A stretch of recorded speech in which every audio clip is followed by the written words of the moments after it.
Hello guys, how are you doing?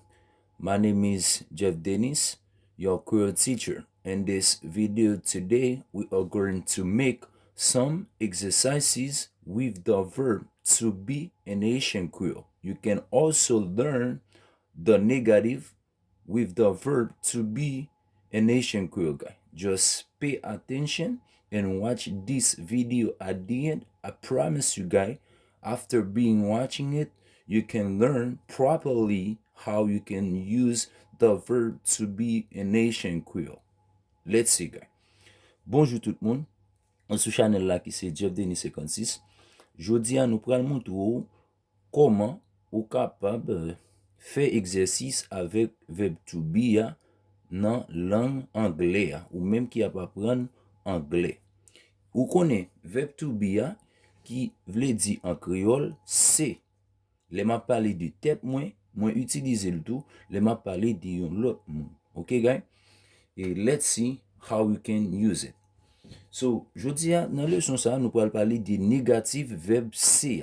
Nous connaissons pour nous former négatif yon verbe qui c'est verbe C qui c'est to be en anglais, n'a besoin pas pour négatif là. Par exemple, si m'a dit moi c'est Jeff, et mais si m'a dit moi pas Jeff. C'est comme ça nous former négatif verbe to be en anglais. Okay guys, for example, you can use the negative statement with the verb to be in English. Firstly, guys, we need the subject pronouns plus to be plus complement. Okay, guys, to form the negative statement with the verb to be. Let's see some exercises with the verb to be, guys.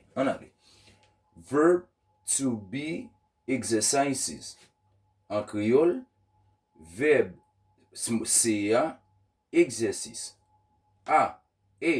Change into negative. Use contractions. Yo di la, to change, changer nan forme, changer nan négatif, ou utiliser contraction. Ok, guys? Contraction qui sa lié en créole, c'est rendre phrase là vin pi kout. Si m'a dit moi pas Jeff, m'ka di pas Jeff, ok? C'est comme ça you former contraction en créole. Let's go, guys. Number 1. We are girls.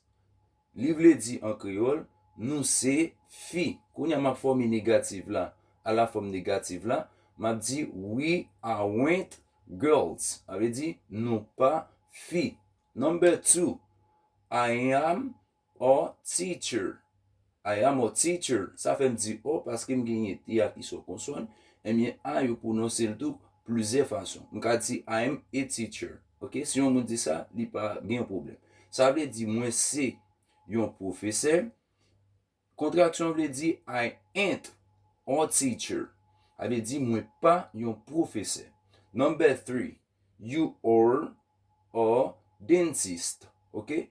You are a dentist. Ça veut dire ou c'est yon dentiste. Négation veut dire qui ça? You aren't a dentist. Ça veut dire ou pas yon dentiste. OK, number 4. He is strong. OK? On ka di he is strong. Ça veut dire li fort. Laisse à moi is li remplacer yon nom masculin. Négatif là veut dire comme ça. He isn't strong. Ça veut dire li pas fort. Number 5. It is a pen. Number 5 là dit it is a pen. Il veut dire li c'est yon plume. Mais négatif là dit it isn't a pen. Ça veut dire li pas yon plume. OK? Number 6. They are flowers. They are flowers. Ça veut dire you c'est fleurs. Forme négative là dit they aren't flowers. Négative là dit you pas yon fleur. Number 7. Il dit she is ugly. Elle dit fille à laide. Mais forme négative là dit she isn't ugly. OK? Elle dit forme négative là dit li pas laide. Number 8. He is Peter. It is Peter. He is Peter. Il dit comme ça. Li c'est Peter. Forme négative là dit he isn't Peter. Elle dit li pas Peter. Number 9. You are Billy. Il dit comme ça. Ou c'est Billy.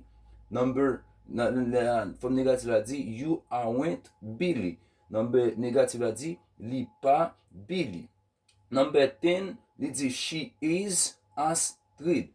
Number negative la di, she isn't Astrid. But I think guys you understand how you can form the negative statement with the verb to be in Haitian Creole. Let me remind you once more again, guys. To form the negative statement with the verb to be in Haitian Creole, we use subject, ok, plus pa. Ave di nan bezwen non person nan, ou bien yon non chose, ou bien yon non bagay, et puis nan bezwen pa la dan.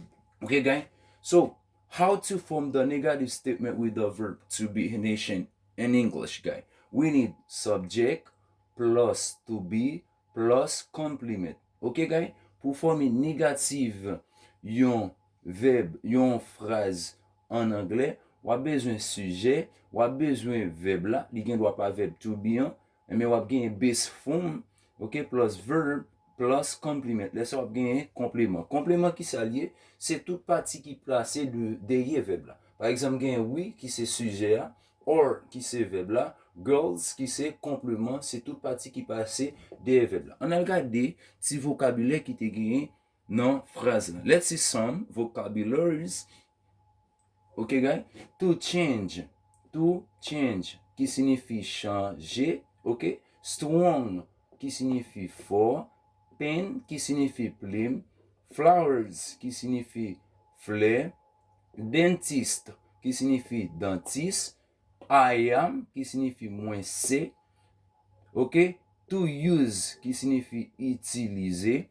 To be qui signifie c'est. I am not qui signifie moins pas. Into qui signifie non. I think guys you enjoyed the course. If you would like to see more videos guys, don't forget to subscribe with my channel, like and comment. Thanks for being watching me guys.